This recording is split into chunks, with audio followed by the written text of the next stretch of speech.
Here we are with our Pitster Pro Z155 engine. I'm going to show you how to eliminate your neutral safety device from the engine.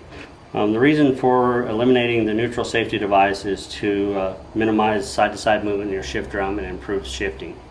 What you're going to do is take your 8mm wrench and pull off your ignition cover. Three bolts.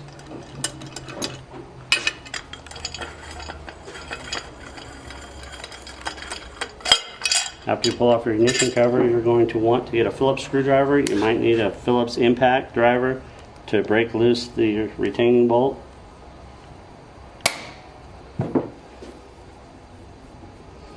Once you have the retaining bolt off, you'll take out the, you can set that aside.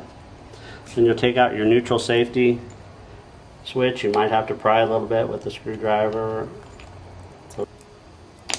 This won't matter if you damage it, so you want to delete that, throw that away. You take your and break loose the Allen bolt.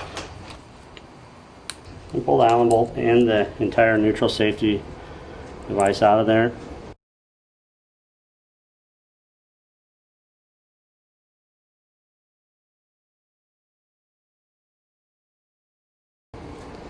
You use a 10mm head, 6mm thread bolt with a washer. Fits into the hole.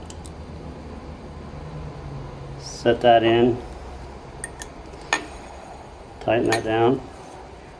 Get it nice and snug. Install your plug. Then you're done. Reinstall your side cover. This ignition cover is cut out for the case saver.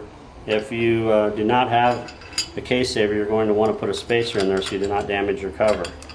If you do not have that spacer, you can get a couple of small washers. Just make sure they fit in there nice and snug. Then retighten your cover. You're all set.